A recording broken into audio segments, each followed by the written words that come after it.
Bonjour à tous et bienvenue dans Campus. Nous sommes ensemble pendant 1 heure avec nos consultants. Jean Dury et Pierre Fula sont avec nous. Bonjour messieurs. On va bien sûr revenir sur l'actualité du sport universitaire en votre compagnie, à quelques semaines des Universiades de Kazan. Et ce aussi avec notre invité qu'on vous présente dans une poignée de secondes. Ce sera juste après le sommaire. C'est parti. Nous allons prendre d'abord des nouvelles de notre campus team avec un portrait du lanceur de poids jamaïcain Odein Richards. Nous rencontrerons ensuite le secrétaire général de la FISU, Éric Saintron, qui nous présentera le travail de son organisation concernant les nouveaux sports. Enfin, nous ferons un point sur l'actualité des sports universitaires et les Universiades de Kazan qui débuteront dans un peu plus de 90 jours. Voilà pour le menu du jour et nous sommes ravis de recevoir Samir Aït-Saïd avec nous aujourd'hui. Bonjour. Bonjour. Merci d'être là. Vous êtes gymnaste, on va rapidement faire votre petit palmarès, spécialiste des anneaux et fraîchement sacré champion d'Europe. C'était en avril dernier à Moscou. Merci beaucoup. Champion d'Europe, pas que, il y a eu pas mal d'autres choses avant, notamment aux Universiades. Aux Universiades, oui, j'ai ramené la médaille d'argent. Et c'était à Shenzhen, C'était Shenzhen. En 2011. Et puis vous aviez échoué aussi au pied du podium aux Universiades de Belgrade. C'était en 2009.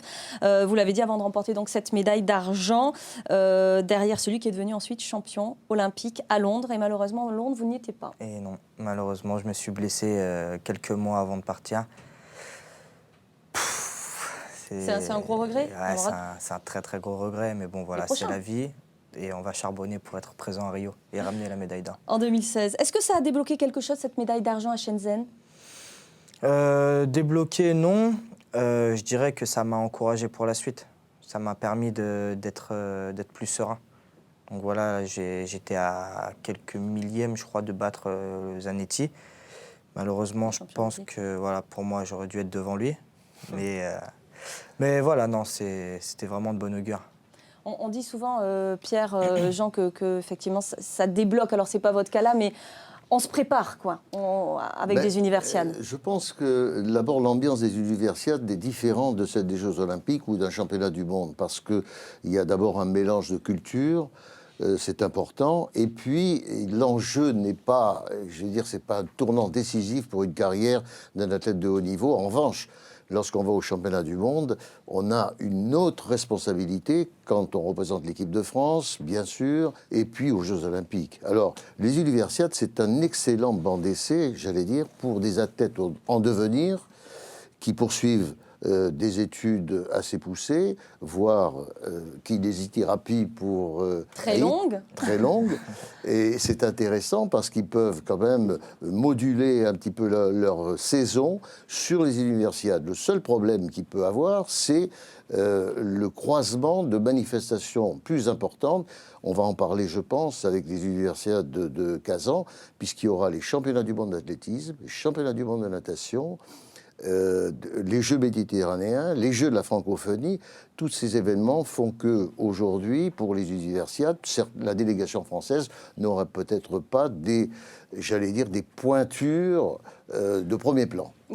Oui. Je pense tout de même que les Universiades, malgré ce que nous a dit notre ami, c'est tout de même un moment où le sportif, puisqu'il y a eu Belgrade avant, est plongé dans un événement de dimension internationale. Il y a le village, et c'est déjà une préparation à ce que sera le village olympique, et puis le niveau des compétitions est tout de même de grande qualité. Ouais, si bien que quand on accède à un podium, à quelque niveau que ce soit, ça vous prépare aux podiums qui seront d'un niveau supérieur. En gym, Samir ? Ouais, vraiment. Aux Universiades, Et le niveau de la gym française par rapport au reste du monde ?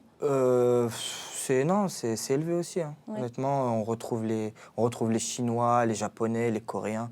C'est un niveau monstrueux et on les retrouve aux Universiades. Vous ne serez pas à Kazan, hein ? Non, malheureusement, je serai en repos, moi, pour me préparer pour les championnats du monde qui vont avoir lieu au mois de septembre. Fin septembre, début octobre à Anvers. Donc, en fait, avec les entraîneurs, on a préféré faire l'impasse pour que je puisse souffler, parce qu'il n'y a pas si longtemps que ça, je venais de me faire opérer, donc j'ai dû charbonner pour reprendre le niveau et être présent au championnat d'Europe. Donc voilà, malheureusement, les articulations en ont pris un J'aime bien coup. cette expression charbonner. On va charbonner pendant cette heure dans Campus. On parlait également des études, et c'est à ce titre aussi que vous êtes invité dans Campus, parce que la plupart de nos invités sont aussi des universitaires brillants. Donc on va juste rappeler votre parcours. Vous avez obtenu un DUT, Tech Deco, à Paris. Et là, vous avez réussi votre concours pour entrer en kiné. Vous avez commencé ou pas, ou c'est en septembre? Non, j'attaque en septembre. D'accord. Donc c'est combien kiné, 5 ans? C'est 3 ans, mais pour préparer les Jeux, nous, on va dédoubler les années. Donc 6 ans. 6 ans. Et après, ostéo peut-être derrière? Plus tard, pourquoi pas. Ouais. Plutôt d'abord kiné du sport. Et après, pourquoi pas ostéo. Ouais. C'est ambitieux. Méfions-nous des ostéos qui parfois font très très mal. Mais il y en a qui le font très bien. Je le vois d'abord en tant que kiné. Il ne faut pas c'est confondre ambitieux. ostéo et chiropracteur. Oui, C'est ambitieux de faire tout ça, c'est-à-dire de poursuivre aussi cette carrière sportive. Ouais. Mais vous avez conscience, vous, que dans la gym, c'est difficile après de vivre, de ce sport. Enfin, pas si on est entraîneur, mais... Malheureusement, ce n'est pas un sport qui est très très reconnu. Ça commence à se développer, mais on ne peut pas en vivre. Donc voilà, il faut vraiment penser à sa reconversion. Et je n'ai pas voulu faire l'erreur qu'ont fait certains de me consacrer qu'à la gym. Voilà, j'ai toujours fait mes cours avec la gym à côté. Oui, ce qu'il faut comprendre et dont il faut être conscient, c'est que la gym à ce niveau, c'est de l'ordre de 5 à 6 heures d'entraînement quotidien. Donc, c'est toujours la même question. Arriver à concilier ça avec des études, il faut des horaires particulièrement aménagés, et c'est ce qui se passe à l'Institut national du sport, de l'expertise et de la performance, l'INSEP. Et évidemment, le mérite des athlètes, c'est de ne pas être obsédé uniquement par la réussite sportive, mais de penser à la suite. Non, mais aujourd'hui, les athlètes de haut niveau, on ne le dit pas trop parce que c'est rentré dans les mœurs, mais ce sont des athlètes plus vulnérables qu'il y a 20 ans ou 30 ans. À quel niveau? Je vais vous expliquer pourquoi, c'est très rapide. Moi, j'ai connu, bien sûr, la gymnastique des années 70, 80. Ce sont des athlètes qui se préparaient pour un championnat du monde, un championnat d'Europe, un championnat de France. Mais il n'y avait pas la multiplicité de compétitions internationales telles que les étapes de Coupe du Monde qui viennent tous les mois encombrer, j'allais dire, la saison.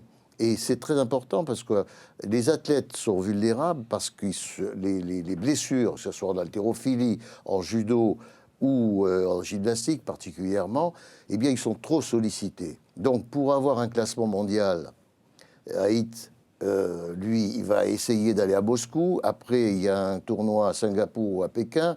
Je veux dire, par là, il y a multiplicité de compétitions qui, forcément, atteignent les fibres musculaires et les tendons. Et on le voit aussi au tennis, mais on le voit mal parce que si vous voyez le parcours des tennismen aujourd'hui au niveau mondial, c'est extraordinaire. Ils prennent l'avion toutes les semaines, ils prennent l'avion. Sauf qu'au tennis, il y a moins de blessures, moins de conséquences qu'en gymnastique ou dans d'autres disciplines, des disciplines bien ciblées. Vous avez bien récupéré là de votre blessure? Du genou. Une appréhension, oui. Oui, j'ai bien récupéré. Maintenant, il faut prendre du volume musculaire. Parce que... Bon, écoute... Non, mais au niveau du quadriceps, je parle. Ah bon, parce travailler spécifiquement le quadriceps, voilà, parce que je vois que tu as un tour de bras de 45. C'est ce qu'il m'a dit en rentrant, Pierre. Je suis un spécialiste de la musculation, donc je vois que tu es bien étoffé. C'est gentil. Le niveau de la gymnastique française est maintenant redevenu tout à fait élevé. Il y a eu en particulier la remarquable médaille au concours complet de Benoît Karanov à Pékin, et ça c'est un grand moment, parce que ce sont donc les 6 agrès, le sol, etc. C'est tout à fait remarquable. Mais le nombre de blessés, c'est évidemment la traduction de ce que soulignait Pierre, et ça devient un métier dangereux d'être un gymnaste de haut niveau avec la surcharge du calendrier. Donc, hélas, HIIT ne sera pas à Kazan, mais c'est une période de récupération nécessaire. Il a déjà été 2 fois aux Universiades. En septembre, donc pour ces championnats du monde. On va parler encore de tout ça ensemble, mais on parlait d'études justement. Et bien, on va voir l'exemple d'un athlète de haut niveau qui a réussi lui à concilier sport et études. Il est un de nos sportifs de Campus Team qu'on suit tous les mois et que vous avez peut-être croisé d'ailleurs à Shenzhen où il a obtenu l'or. C'est Odain Richard, le Jamaïcain. Nous sommes allés à Kingston à sa rencontre au pays des sprinteurs. Entretien avec un lanceur de poids. Reportage.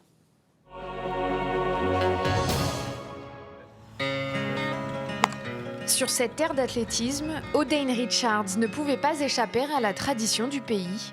Cet athlète de 24 ans, passionné de lancer mais aussi d'informatique, a un seul but, réussir à mener de front études et sport de haut niveau. Pour l'aider sur cette route escarpée, Odein peut compter sur son coach Linval Swaby. À la tête de la section lancée de l'Université de technologie de Kingston, Swaby soutient son élève dans les deux domaines.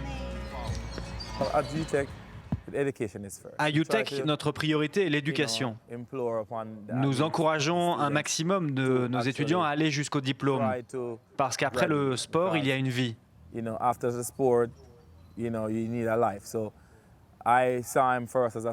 Je l'ai d'abord vu comme un étudiant, mais j'ai très vite fait le rapprochement avec le sportif. Je voulais qu'il soit un athlète professionnel, mais aussi un étudiant qualifié, capable d'intégrer le monde du travail.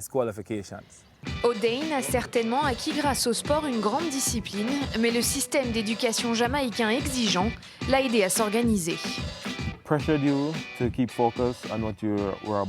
Ça m'a mis la pression pour rester concentré sur ce que je fais ici et pour obtenir mon diplôme. Et comme je voulais avoir de bonnes notes, c'était difficile et exigeant. J'ai passé de longues nuits sans dormir. Il y a eu des moments où je devais rester sur le campus et étudier toute la nuit après l'entraînement, juste pour avoir des notes satisfaisantes. Depuis son arrivée à UTech en 2009, ce jeune lanceur n'a cessé de faire progresser ses records et est même devenu en 2011 médaillé d'or aux Universiades. Un cadre qui lui a permis d'exprimer tout son talent. Si ça n'avait pas été pour les Universiades, je ne pense pas que j'aurais lancé 19,91 m cette année-là. Je ne pense pas que je me serais motivé pour lancer. Je serais sûrement allé concourir dans un meeting dans les Caraïbes, mais le niveau n'est pas très élevé. Sans la FISU, je ne pense pas que j'aurais eu les résultats que j'ai aujourd'hui. Un boost nécessaire pour Richards qui, l'année suivant les Universiades, amène ses records à 20,31 m au poids et 58,31 m au disque. Ça m'a donné un aperçu du futur. Je me suis rendu compte que certains de ces gars aux Universiades étaient devenus des champions olympiques. Donc, si je donne le meilleur de moi-même, comme eux l'ont fait, je peux par la suite espérer une médaille d'or au JO ou dans un autre grand championnat. Cet été à Kazan, le Jamaïcain ira défendre son titre afin de confirmer son niveau international chez les pros. C'est un incroyable exemple, la Jamaïque, quand on voit tous les athlètes, essentiellement des sprinteurs, mais enfin en athlétisme, il y en a quand même beaucoup, et ils concilient tous des études derrière. C'est bien mené. L'Université de Jamaïque, j'ai l'impression que tous les athlètes de haut niveau y parviennent, ce qui est un bon signe. Ce n'est pas toujours le cas de notre pays, beau pays, la France, parce que si tous les champions que nous avons en équipe de France étaient en université, ça se saurait. Peut-être aussi, ça dépend du niveau des études qu'on fait. Ce qui est frappant, c'est qu'il y a quelques années, les Jamaïcains, ils allaient dans les universités des États-Unis. Oui. Mais maintenant, ils sont revenus chez eux, à Kingston, autour de Usain Bolt, bien sûr, c'est une grande université. Mais ils sont revenus chez eux, c'est l'université de Jamaïque. C'est quoi le niveau de l'athlète aux Universiades? J'ai regardé, j'ai consulté un petit peu toutes les performances. C'est du niveau d'une demi-finale pour certaines spécialités, disciplines. C'est au niveau d'une demi-finale des Jeux Olympiques, ce qui est déjà pas mal. En finale, niveau de demi-finale. Demi-finale. Parce que, je vais vous donner un exemple. Par exemple, le 110 mètres haies se gagne en 13,22. C'est bon, c'est très bon. Mais pour aller en finale, il faut faire moins. On va dire. Le 100 mètres, c'est gagné en 11... attendez voir, je regarde ça. 10-14. C'est pas mal. Mais 10-14, vous ne rentrez peut-être pas en finale au jeu. Vous voyez ce que je veux dire? Mais c'est quand même du très haut niveau. On ne peut pas dire le contraire. Les choses ont évolué parce que et on le verra tout à l'heure quand on parlera de l'ascension des Universiades et de Primo Nebbiolo. Au départ, ce qui a fait la force des Universiades et ce qui a frappé le monde sportif, c'est qu'en 1959 à Turin, Livio Beruti est médaille d'or. Et l'année d'après, il sera médaille d'or du 200 mètres à Rome. De la même façon, nous avons évoqué à l'émission précédente Pietro Menea, qui vient de disparaître, et son record du monde célèbre qui a tenu 17 ans du 200 mètres, il a été acquis à l'Universiade de Mexico en 1979. Et d'autre part, dans les années 60, il y avait les performances de Yolanda Ballas, la fameuse sauteuse en hauteur roumaine. Oui, avec Otto's, bien sûr, et il y avait aussi des grands noms d'athlétisme. Et donc, c'est ça qui a fait la force sportive des Universiades. Et maintenant, les choses sont un peu différentes, comme le souligne Pierre Fula, mais le niveau reste tout de même très élevé. Alors... Et en gymnastique, c'est très bon parce que d'abord, on imagine que les Russes préparent Kazan avec beaucoup d'ambition. C'est évident. En arrivant à Moscou, moi, déjà à l'aéroport, j'ai vu des affiches publicitaires de Kazan. Qui aura Yulia Zaripova. Donc on va avoir une partie de l'équipe russe qui va se mettre. Et malheureusement, vous n'y serez pas. Ce qui signifie qu'on aura peut-être, vous êtes en train de préparer un mouvement, le Haït Saïd, qu'on verra donc pas à Kazan malheureusement, mais peut-être à Anvers. Au championnat du monde, Championnat du monde. C'est quoi? Expliquez-nous, c'est au cheval. Mais il y en a aussi au bar parallèle. Non, c'est plus le cheval d'arçon. En fait, c'est inventé, on fait 3 tours en russe, c'est-à-dire on tourne autour de l'axe comme ça. J'attrape la poignée et je monte à l'équilibre. Et hop, je redescends. C'est un appui tendu renversé. Voilà, je monte en appui tendu renversé, soit à terre ou équilibre. Et après, je repars sur les 2 poignées. Il ne manque que la grêle dans le studio. Voilà. La prochaine fois, on appelle le cheval. Bon, il est presque au point. Il est au point. Il est au point parce que je devais le présenter au championnat d'Europe de Montpellier l'an dernier quand je me suis blessé. Et voilà, malheureusement, après la blessure de Yann Kuchera, c'est moi qui ai dû passer au cheval d'arçon. Les coachs ont voulu que j'assure, pas prendre de risques. Donc on l'a pas fait. Et donc je l'ai pas fait. Et vous savez, Géraldine, comme au patinage que vous commentez, le Salco, etc., ce sont des noms de créateurs en patinage, de champions. Et en gymnastique, on a par exemple le Def, qui était un très bon gymnaste français, qui était à la barre fixe, c'était une pirouette, salto arrière avec un vrille. tour et demi. Et il y a plein de mouvements comme ça qui ont été créés, le Kovacs à la barre fixe. C'est la consécration pour C'est un la athlète. consécration de rester dans l'histoire de la gym. Bah oui, je pense. Enfin, vous, s'il y a un mouvement, une figure à votre nom, ça serait quoi? C'est ça, une vraie consécration, c'est-à-dire qu'on en parlera toute votre vie et après votre mort. C'est pas là. Non, mais les commentateurs de télévision. C'est une vraie consécration. Non, mais c'est vrai, parce que les commentateurs de télévision, lorsqu'ils commentent la gym, dès qu'ils voient un mouvement, ils donnent le nom du mouvement, le nom du créateur, du gymnaste. Alors bien entendu, ce qui est parfait, c'est quand le palmarès du sportif parce que quand on parle du Salcho, du triple Salcho, etc., Salcho a été un des plus grands... On dit Salco, nous? Si vous voulez. Oui, s'il vous plaît. Je le lisais en français, pas en norvégien. Et si on parle de Salco, ça a été un des plus grands champions de toute l'histoire du patinage artistique. C'est vrai. Est-ce qu'on n'a pas encore la liste des sélectionnés en gym pour les universiades, les prochaines? Non, alors les sélections vont se faire la semaine prochaine sur l'INSEP. Et puis après, de là, après les tests, vont être nommés les 5 gymnastes qui partiront. Alors ça peut être effectivement un beau banc d'essai pour les championnats du monde. Parce que la sélection des championnats du monde n'est pas complètement finie, je crois.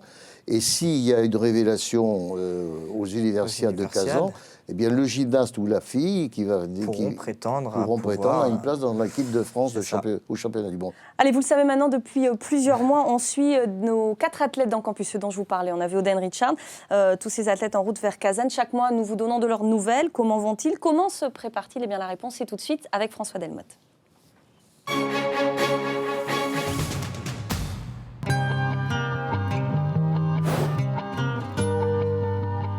Notre nageur australien David McKeon a participé fin avril aux championnats nationaux australiens. Il a brillamment remporté le 400 mètres nage libre en 3 minutes 43 secondes 71 centièmes. Un temps qui le place en 3e position derrière Hackett et Thorpe sur la liste des meilleures performances australiennes sur la distance. Il prend au passage la 2e place du classement mondial de l'année, juste derrière le champion olympique chinois Sun Yang. Grâce à ce succès, McKeon se qualifie également pour les championnats du monde qui se tiendront à Barcelone l'été prochain, juste après les universiades de Kazan. Il s'est également offert la médaille d'argent sur le 200 mètres nage libre. La championne olympique du 3000 mètres steeple, Yulia Zaripova, prépare encore sa saison en Russie. Elle a 2 objectifs importants chez elle, les universiades de Kazan en juillet et les championnats du monde en août. Elle s'est entraînée la semaine dernière à Cheboksary, dans la région de Kazan. Enfin, notre joueur de badminton polonais, Wojciech Skudlarczyk, a décroché son deuxième titre de la saison avec son partenaire de double Lucas Moren dans l'Open des Pays-Bas. Ils ont battu en finale la paire anglaise Coles-Birmingham en 3-7. Vous les connaissez, Samir, ces athlètes, ou pas du tout? De vue, peut-être, certains, mais après, non, j'ai pas énormément parlé avec eux. Quand on va aux universiades, on dit que, en tout cas tous ceux avec qui on en a parlé, disent que l'ambiance est beaucoup plus détendue, évidemment. Il y a peut-être moins d'enjeux, même si l'enjeu sportif est réel. Comment ça se passe? C'est quoi l'ambiance? Est-ce qu'effectivement on discute beaucoup entre sportifs de même discipline? En fait, on se voit dans le village. Donc, c'est vrai qu'on est amené à discuter avec certaines personnes. Mais après, nous, on est vraiment dans le Club France. Donc, on est amené à discuter avec des gens qui sont français, mais dans d'autres sports. D'accord. Donc, on rencontre des judokas, des... On parle plus à des sportifs qui ne sont pas dans sa discipline. Enfin, c'est plus ouvert ou pas? Est-ce que vous le sentez comme ça? C'est ouvert. C'est ouvert. Ouais, c'est ouvert. Après, plus Et il y a ouvert. un esprit équipe de France? Ouais. Très marqué? Ouais. Déjà, quand on rentre dans le Club France, on est fiers de représenter nos couleurs. Ah, c'est beau, hein. C'est très beau. Il y a une certaine fierté. Ouais, vraiment. C'est magnifique. Ouais, On pleure carrément. pas, si? Non, on pleure pas quand même. Ouais. Ah, bon, Non, mais c'est vrai, c'est de la fierté. Jean, effectivement, on l'a senti, ça, c'est tous les athlètes qui ont fait les universiades disaient que il y avait une vraie décontraction à côté de la période d'événements sportifs qu'on doit faire, voilà. Mais à côté, c'est beaucoup plus souple. On peut échanger, on discute des études aussi. C'est aussi la particularité de ces universiades. C'est tout de même quelqu'un comme Saïd qui peut le dire, parce que lui, il a été dans les deux villages. Et je ne sais pas si l'ambiance est tellement différente entre le village des universiades et le village des Jeux Olympiques. C'est tout de même un peu le même climat, parce qu'au niveau d'un village, les athlètes, les entraîneurs, tout le monde se comprend. Pas besoin de parler la même langue, on se comprend et on est frères. Maintenant... Je suis désolé de vous dire ça, mais le village olympique, j'y étais pas. Oui. J'étais pas à Londres. Ça me suis blessé autant juste pour moi, avant. il le verra à Rio. Mais Non, mais parler de peut-être par l'ambiance rapport à d'autres des compétitions comme des universiades. championnats du monde ou des championnats d'Europe, est-ce qu'il y a une différence? Ouais, il y a une différence parce que là, on est amené à rencontrer du monde. Alors que là, pour un championnat du monde, on voit que les gymnastes. Donc c'est bien aussi, hein, mais je trouve que c'est plus agréable. Il y a plus de gaieté quand on rencontre du monde. C'est vrai qu'on est amené à dire qu'est-ce que tu fais comme sport, qu'est-ce que tu fais comme études. Voilà, moi je suis gymnaste. Et en parlant quoi? En anglais quand on est amené à parler avec des étrangers, mais bon. Après, Parce que si tous par les exemple. étudiants, Il y a aussi un aspect universiades parlent qu'il ne faut anglais. pas ignorer, c'est qu'aux universiades, je pense que Saïd va nous le confirmer, il y a un meilleur, j'allais dire, il y a du fair play. Ce qui n'est plus le cas aux Jeux Olympiques. On l'a vu à Londres. Souvenez-vous des péripéties qui se sont échelonnées durant les 15 jours des Jeux Olympiques 2012. Il y a eu quand même quelques entourloupettes qui n'étaient pas très sympathiques.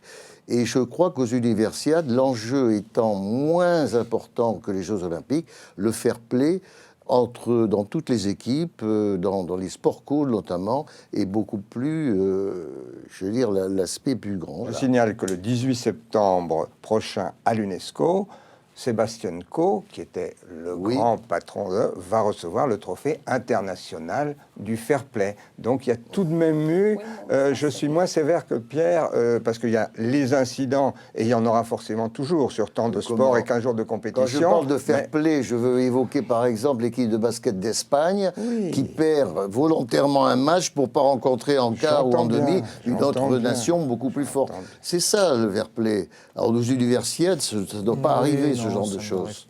Voilà. Ça n'arrive pas. Ça s'échauffe sur le plateau. On va faire une petite On pause. s'énerve On plaisante. un peu, oui. Très légèrement. Mais non, J'ai vu fair pire play. sur Eurosport, rassurez-vous. Non, on fait une petite pause et on revient très vite dans le campus avec nos consultants et notre invité. Le gymnaste Samir El-Saïd est avec nous. On se retrouve pour une petite demi-heure encore. À tout de suite.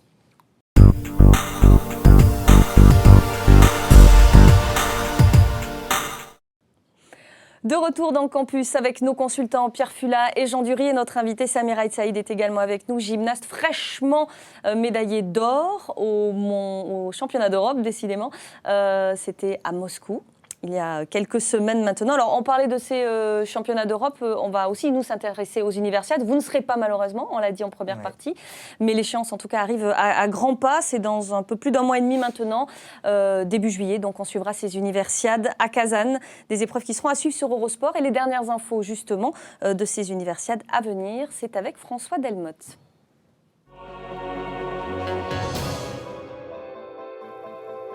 Fin avril, Krasnoïarsk est devenue la 4e ville sur le sol russe à accueillir le relais de la torche des Universiades. Une journée spéciale pour la ville de Sibérie, candidate pour accueillir les Universiades d'hiver 2019.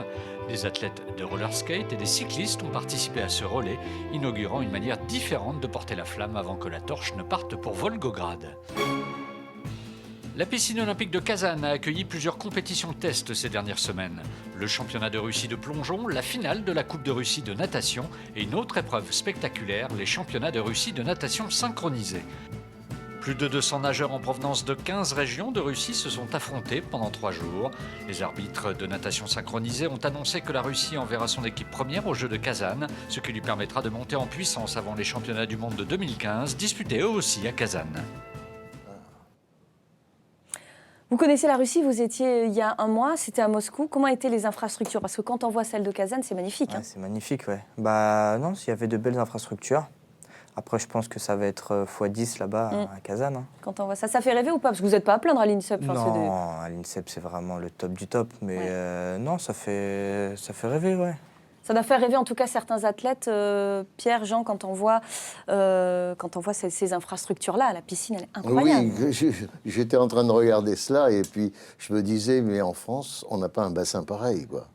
En France, on a des piscines. On a Strasbourg, on a des piscines intéressantes. Mais quand on a vu cette structure magnifique à Kazan, qui n'est pas quand même une ville majeure en Russie, il faut le dire. Quand on dit à Moscou, oui, Saint-Pétersbourg, mais Kazan... Mais c'est un carrefour. Géopolitiquement oui, parlant, c'est important. Mais je me demande pourquoi nous n'avons pas, en France, un site pareil pour pouvoir organiser les championnats du monde de natation dans de bonnes conditions, par exemple. Vous voyez ? Les tribulations de l'histoire de la grande piscine française sont tout de même extravagantes. Au moment où nous étions candidats pour les Jeux de 2012 qui ont été à Londres, alors tous les projets étaient magnifiques. Avec les résultats mondiaux extraordinaires de la natation, on n'arrive pas à ce que la fameuse piscine d'Aubervilliers voit le jour.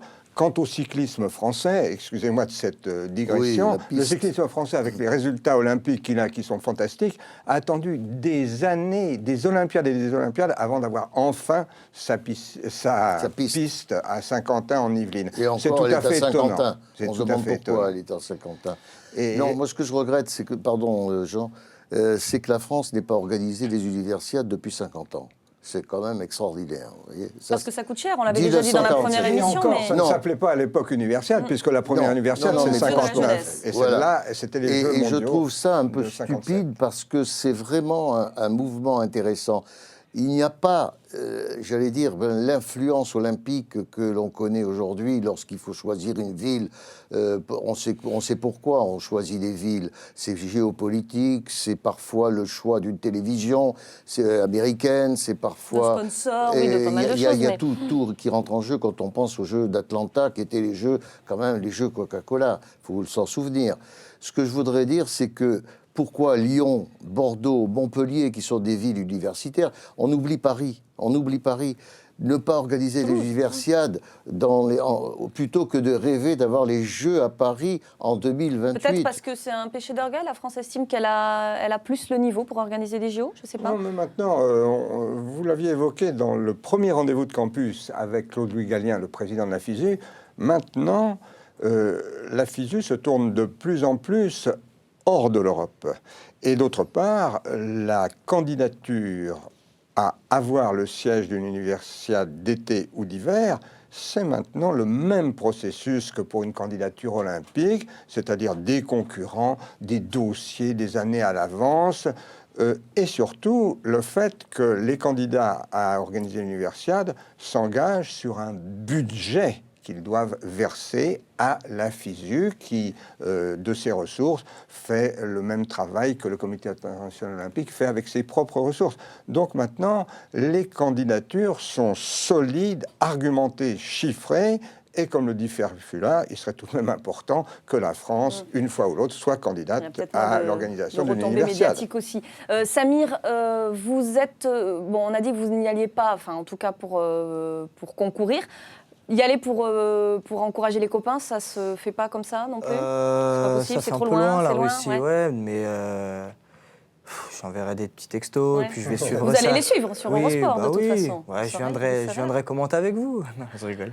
Non, mais c'est parfait. C'est vraiment quelque chose qui est important de faire chez nous. Encourager les amis, les soutenir. Et puis, ça se passe dans toutes les disciplines comme ça? En tout cas, vous connaissez hein, évidemment. Oui. Par exemple, moi je suis un très bon ami de Teddy Tamgo. Ouais. Qui a repris la compétition. Je me suis déplacé pour aller le voir. Idem pour un boxeur, Tony Yoka. C'est des amis. Et vous échangez dans l'expérience quand il y en a un coup de mou, quand c'est plus compliqué? Est-ce que le fait d'avoir un soutien de quelqu'un d'autre dans une autre discipline, c'est important en échange? C'est vrai, c'est vraiment important parce que voilà, on est amené à recevoir d'autres informations qui sont toujours bons à prendre. Par exemple, là, quand je suis parti à l'étape de Coupe du Monde, peut-être une semaine ou 2 semaines avant mes championnats de France, mon ami Teddy m'a dit « Bon, bah écoute, il va falloir que tu calmes un petit peu au niveau de la réception et écouter ce que m'a dit le chirurgien, parce qu'il m'a dit de sortir en sortie simple, c'est-à-dire en double salto arrière tendu. » Et au championnat... Oui, c'est simple. À mon niveau. Non, je plaisante. Moi, je sors de mon lit tous les matins comme ça. Il y a pression sur les chevilles à la réception. Alors qu'au championnat d'Europe, j'ai fait la même sortie avec une vrille en plus. Et le chirurgien m'a dit, bon, bah, c'est ta première compétition, tu reprends, vas-y doucement. Donc les athlètes de disciplines différentes s'enrichissent de ces différences en même temps qu'ils ont des points communs, des affinités vous savez, évidentes. Quand vous allez à la cafétéria, d'une part, et surtout au réfectoire qui est de très grande qualité à l'INSEP, vous avez à toutes les tables des athlètes de très très haut niveau, médaillés olympiques, médaillés au championnat du monde, qui sont là avec leur plateau, ils s'installent, ils discutent. On ne vit pas dans une bulle, quoi, c'est ça. Ça, c'est formidable, parce que le reste du temps, lorsqu'il est enfermé dans son gymnase, qui est de très beau gymnase, bien sûr, de l'INSEP, eh bien, il ne voit pas les judokas, il ne voit pas les escrimeurs, il ne voit pas les taekwondoïstes. Résultat, il n'y a qu'au réfectoire qu'on peut échanger.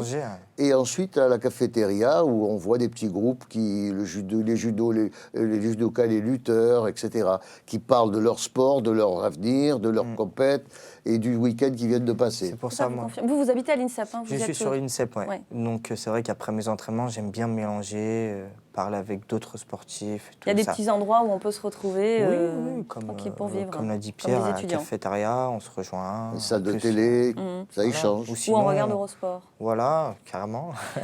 Oui, c'est vrai. Et même dans les chambres, bien sûr. Non, mais il est sur les écrans. Hein, ah non, mais je ne plaisantais pas. Non, mais moi, j'y suis allé. Je plaisante pas tout le temps.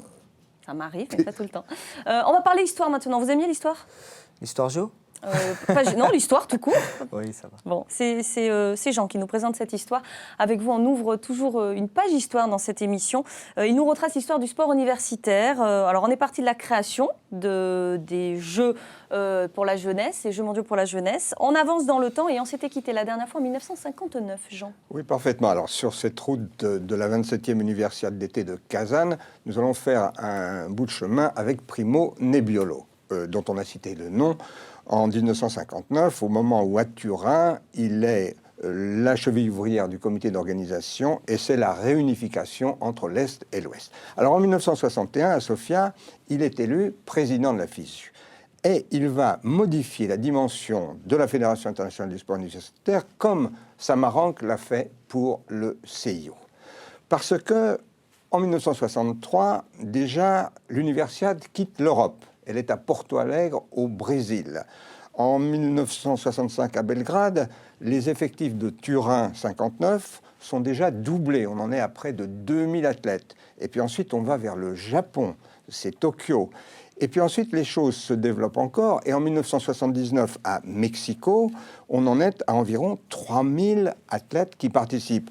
Et ça, c'est l'ascension de la FISU, mais c'est l'ascension de Primo Nebbiolo.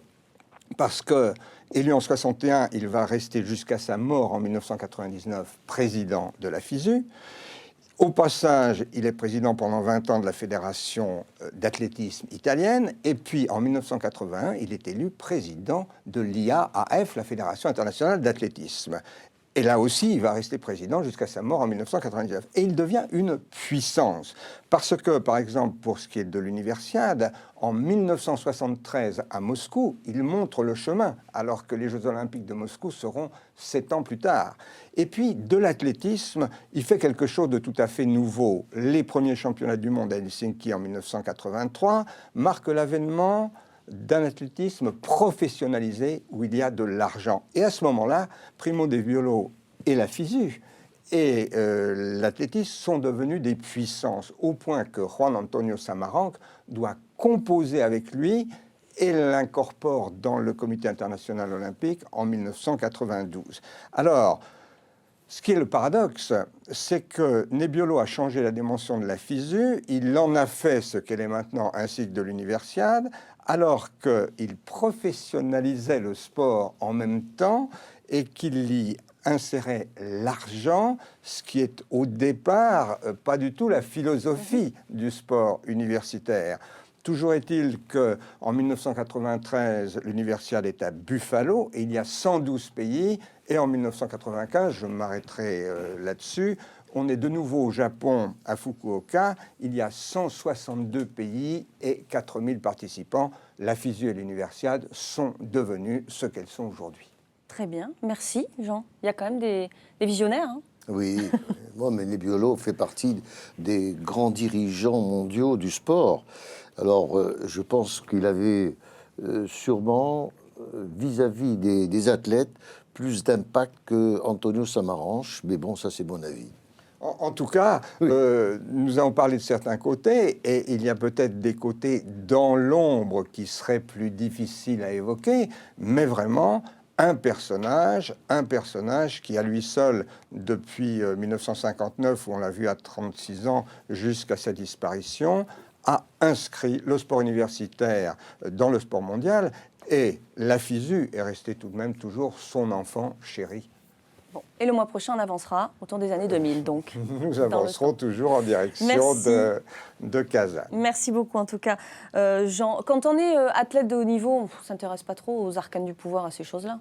Pas beaucoup. Pas beaucoup, ça n'intéresse pas. Alors, c'est quoi la journée type d'un athlète comme vous, Samir? Alors... On disait 5 heures par jour, comment ça se passe l'entraînement par rapport aux études? Bah, en gros, je fais 8h, 10h, je suis en cours. Après, j'attaque l'entraînement à 10h15 jusqu'à midi et demi. Après, j'ai une petite pause jusqu'à 14h. Tout de même. Où je peux manger, faire une petite sieste. Et puis après, je rattaque à 14h15, 16h. Cours. Et après, je file à l'entraînement. Et vous finissez jusqu'à à 16h, 18h30, par là. Et après, au lit. Après, massage.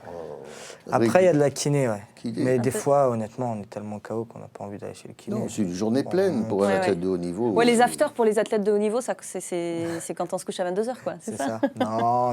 C'est vrai que non, mais on se couche assez tard quand même. Ouais. Pour certains. Bah oui, parce qu'il faut travailler. Enfin, il y a un petit peu de travail quand même à faire. Ou alors le week-end est très chargé. Ouais, on essaye de bosser un petit peu la semaine quand même pour essayer d'être plus libre le week-end, pour pouvoir profiter. Mais non, en moyenne, moi, je me couche à minuit. Oui, quand même. Ouais, ça fait des bonnes grosses journées. Il faut avoir sport toute la condition. Minuit. Et le week-end, il n'y a pas de... Enfin, alors, je ne sais pas, parce qu'en patinage artistique, il y a beaucoup de galas le week-end aussi. C'est-à-dire que les athlètes, ils sont par manche et par tout le temps et ils font des galas. En gym, ce n'est pas le cas. Il n'y a pas de démonstration de choses comme ça. Non, le week-end, vous êtes plus tranquille. Ouais. D'accord. Et comment ça se passe pour les études? Là, vous allez rentrer en kiné. Les études, elles ne sont pas à l'INSEP? Non, elles sont à l'école de Saint-Maurice. D'accord, donc on est à côté. Ouais, c'est pas très loin. Donc du coup, une fois que je vais avoir mon emploi du temps, bah, je vais avoir une réunion avec la responsable de Saint-Maurice et l'entraîneur national pour définir les heures d'entraînement et les heures de cours. D'accord. Et c'est quand même, vous êtes en cours avec des étudiants en kiné qui... Ouais. D'accord, ok. Des... Mais il y a peut-être des cours ou des heures que vous allez sauter forcément parce que vous ne pourrez pas faire. Voilà, Donc on voit ce qui est important ou pas. Ouais, après, je vais avoir, on va avoir un prof, entre guillemets, perso pour pouvoir récupérer des absences, quoi. D'accord. Au fur et à mesure de l'émission, nous sommes de plus en plus proches de Samir, qui, en voix off, nous a dit qu'on devait l'appeler Sam, Voilà. ce qui simplifie Sam, encore ouais. le problème. Pour moi, mais ce qu'on c'est Sam. remarque, c'est tout de même son emploi du temps totalement minuté, puisqu'il nous a dit 14h15, etc. Donc chaque minute compte et l'emploi du temps, il est chargé. Ce n'est pas une exception à la règle, puisqu'il faut rappeler qu'Émilie Le Pennec, qui a été notre première championne olympique à Athènes en gym, ouais. 2004, Voilà. est devenue kiné. Parasymétrique. Voilà. Est Et qui est devenue devenue kiné. kiné, c'est vrai. Voilà. Ouais. Et elle est Et- très bonne. Elle est très... Ah. Oui. Elle vous a Non, mais j'ai eu des... s'occupé de vous.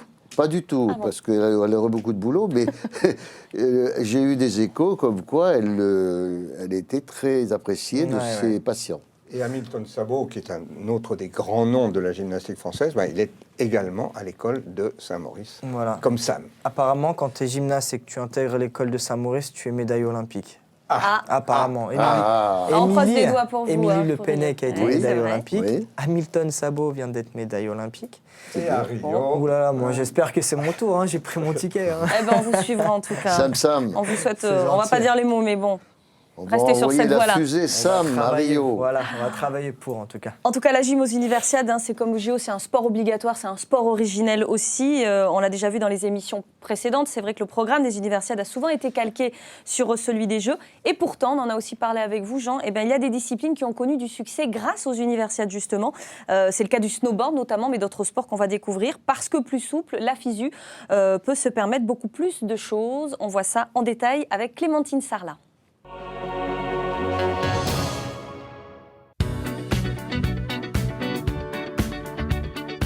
En 2013, on comptait 27 sports différents aux universiades d'été et 13 à celles d'hiver. Du sport féminin en passant par le rugby à 7, la FISU a été pionnière sur la scène internationale. Et la FISU a toujours été justement à la base de nouvelles disciplines, de nouvelles épreuves. Et les fédérations, naturellement, ont trouvé une plateforme très intéressante à travers la plateforme du sport universitaire pour présenter, pour faire des tests. Et dans l'histoire, ça a été le cas pour le judo, avec les catégories de poids en judo. On était un des premiers également à être derrière le snowboard. Avant même que le snowboard soit intégré dans la Fédération internationale de ski, nous avons été les premiers également à lancer le saut à ski pour les femmes. L'année dernière, la FISU organisait le premier championnat du monde universitaire de basketball de 3 contre 3 en Serbie. Une innovation qui s'est parfaitement adaptée à une nouvelle pratique. Il est clair que le basketball 3 contre 3, c'est vraiment le symbole d'un sport universitaire. On prend le ballon, on est ensemble sur un petit terrain de basketball sur le campus et on passe une heure de bonheur. Et toujours dans la progression, nous avons essayé d'intégrer le sport féminin au maximum, à tel point qu'aujourd'hui, je pense même qu'il y a plus de disciplines féminines à la FISU que masculines. 163 membres venus du monde entier siègent au sein de la Fédération internationale, permettant ainsi une plus grande diversité. Le CIO a beaucoup de difficultés à changer son programme, on le voit, avec les grandes discussions que ça amène maintenant. Ils ont du mal à retirer des sports, à mettre de nouveaux sports. C'est beaucoup plus facile pour nous. L'avantage que nous avons, c'est que nous ne sommes pas limités dans notre programme. Comme j'ai expliqué, nous avons près de 50 disciplines et nous avons encore de l'espace. Donc il est clair que nous avons dans notre programme ce que j'appellerais la catégorie des sports plus olympiques, officiels, dans laquelle naturellement on retrouve les grands sports qu'on retrouve aux Jeux olympiques. Mais à côté de ça, on a également ouvert à de nouvelles disciplines. D'ailleurs, des sports tels que les échecs, le sabre par équipe ou le rugby à 7 font d'ores et déjà partie du programme des universiades. Le tournoi de rugby à 7 à Kazan va être fantastique, avec une représentation mondiale. Et nous sommes super heureux naturellement que ce sport sera présent à Rio. Et si nous avons contribué quelque peu à cette arrivée de certains sports dans la grande famille olympique, c'est un grand bonheur pour nous, bien sûr. Reste à savoir si le CIO acceptera un jour de faire entrer des sports dits intellectuels aux programmes olympiques. Ça, c'est peut-être pas gagné quand on voit du bridge au JO. Oui, bridge, échec, mais ça pose la question de la limite des universitaires qui sont des gens censés avoir un cerveau Et donc, est-ce que les sports de l'esprit peuvent être au programme olympique? Dans les sports de la FISU, et là, c'est champion du monde. Allez, place maintenant à notre portrait d'athlète qui a marqué les universiades, parce qu'on l'a déjà dit dans cette émission, il y a beaucoup de très grands sportifs qui sont passés par les universiades. C'est le cas de l'athlète qu'on vous présente maintenant. Il s'agit de Betty Heidler, l'Allemande, médaillée d'or au lancer du marteau. Elle revient sur son palmarès et sur ses objectifs. Reportage de François Delmotte. Ce mois-ci, dans Campus, notre héros de la FISU est une spécialiste du lancer de marteau, l'Allemande Betty Heidler. La médaillée de bronze de Londres 2012 a commencé l'athlétisme à 14 ans avant de se découvrir de grandes qualités pour les disciplines de lancer. Elle étudie aujourd'hui le droit à l'université Goethe de Francfort et essaie de combiner sa carrière sportive avec sa vie étudiante. Mais Betty Heidler a de la chance, elle est aidée par un établissement universitaire compréhensif. L'université me soutient et me permet de faire des études à temps partiel. Donc je dispose de beaucoup de temps comparé aux autres étudiants. Mais bien sûr, j'aurais besoin de plus de temps que les autres pour finir mon cursus. Et si je manque des examens importants à cause des entraînements ou des compétitions, ils me permettent de les repasser plus tard. Du coup, je peux étudier tout en étant une athlète. Betty Heidler a montré son potentiel lors des mondiaux de 2007 à Osaka. L'Allemande a réussi un lancer à 74,76 m pour devenir championne du monde. C'est auréolée de ce titre qu'elle est allée aux universiades en 2009 à Belgrade. Une nouvelle fois, elle dominera la compétition avec un lancer à 75,83 m. Les universiades sont une compétition très importante, d'abord pour les étudiants. C'est une vraie motivation pour eux d'y participer. L'ambiance est proche de celle des championnats d'Europe, des championnats du monde et des Jeux olympiques. C'est vraiment un événement formidable et je suis très fière que mon record des universiades tienne toujours parce que les athlètes y sont très bonnes. Elles sont capables de lancer le marteau très loin. J'en suis vraiment contente. Ma victoire aux universiades est une des lignes dont je suis le plus fière sur la liste de mes succès. Vraiment. J'en suis très fière. Meeting de Halle, le 21 mai 2011. Ce jour-là, Betty Heidler rentre dans l'histoire de l'athlétisme en lançant son marteau à 79,42 m. C'est un nouveau record du monde. Mais Heidler sait ce qui peut faire gagner ou perdre et elle peut se permettre de donner quelques conseils aux athlètes qui participeront aux prochains Jeux universitaires à Kazan. Je sais que ça demande des efforts et que c'est difficile de rester concentré dans un village où il y a tant d'athlètes. On peut très vite perdre sa concentration et oublier où est la priorité. Ce qui est important, c'est d'apprécier l'ambiance, d'être avec les autres athlètes, mais ensuite, il faut savoir se reconcentrer sur la compétition. Après ça, vous êtes supporter de votre équipe et vous prenez beaucoup de plaisir à assister à la compétition. C'est quelque chose d'important également.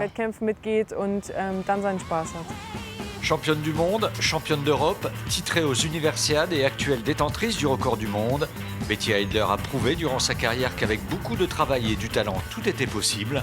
À 29 ans, elle est toujours motivée, avec pour prochain objectif les Jeux Olympiques d'été 2016 à Rio. Vous êtes allé voir les autres épreuves aux universiades? J'ai été voir le water-polo. Parce que j'avais ma finale, je crois, le samedi. On partait le lundi. Donc le dimanche, j'avais eu un peu de temps pour aller voir un des sports. Ah ouais, c'est quand même, ouais, ils n'ont pas suffisamment de temps pour... Non, je crois qu'on n'est pas c'est resté, genre au village, quoi, quand on profite. Ouais, c'est ce que disait d'ailleurs Roxana Maracineanu, elle n'avait pas tellement eu le temps, elle avait fait la fête le soir à Sydney, mais elle disait, j'ai pas tellement eu le temps d'aller voir d'autres épreuves. Voilà. Mais par contre, au jeu, je crois que c'est différent. Au jeu, vu qu'on est les premières épreuves, si tu finis assez rapidement... On ne vous rapatrie pas au jeu. Voilà, c'est déjà pas mal. On nous laisse profiter. C'est pour ça que ça vaut le coup de voir donc les universiades sur Eurosport, parce qu'au moins vous verrez toutes les images. Voilà. Merci en tout cas Samir d'être venu avec nous. Merci à vous. Bonne route pour la suite. Avant de se quitter, notre traditionnelle séquence littéraire qu'on a réduit à un livre aujourd'hui. Et c'est vous qui nous le présentez, Jean. Voilà, alors ce livre il est paru aux éditions Jean-Claude Gavsevitch, c'est pas si facile à dire. Et vous envoyez le titre « Le sport, c'est bien plus que du sport ». Alors, c'est un livre de dialogue et c'est un livre de candidature. Parce que le protagoniste principal, c'est Denis Masseglia, qui a été élu président du Comité national olympique et sportif français en mai 2009 et qui, le 23 mai prochain, va très probablement avoir un nouveau mandat électif de 4 ans. Et celui qui est son accoucheur, qui lui pose des questions, c'est Pascal Boniface, constitue sur le plan de la géopolitique internationale et d'un intérêt pour le sport. Et Denis Masseglia essaye de montrer, et il y réussit, parce que c'est un livre document, essaye de montrer que dans ce pays, il y a un engouement populaire profond pour le sport mais que les élites, finalement, ne sont pas encore tout à fait convaincues. Or, le sport, c'est 17 millions de licenciés, c'est 1,8% du produit intérieur brut et c'est 200 000 emplois. Et le sport, c'est une dimension essentielle de la vie. Alors voilà, on a tout. Le sport, c'est pas que du sport aux éditions. C'est bien plus que du sport. C'est bien plus que du sport aux éditions. Vite, les éditions. Jean-Claude Gavstevich. Voilà, je voulais le dire parce que c'était compliqué. Merci en tout cas à vous trois, messieurs. Merci Samy, on va vous souhaiter bonne route, longue route et puis surtout bonne chance pour Anvers. Voilà, si vous gagnez, vous achèterez des diamants. En même temps, vous ne serez pas loin, donc c'est parfait. Pour les montures de gym qui sont à suivre sur Eurosport, on va également, outre remercier nos consultants, remercier Florian Caloise également et puis François Delmotte à la rédaction en chef et toutes les équipes techniques dirigées ce soir par Olivier Desnos. On se retrouve dans un mois. Merci à tous. D'ici là, travaillez bien, faites du sport, c'est bien aussi. Bye bye, merci.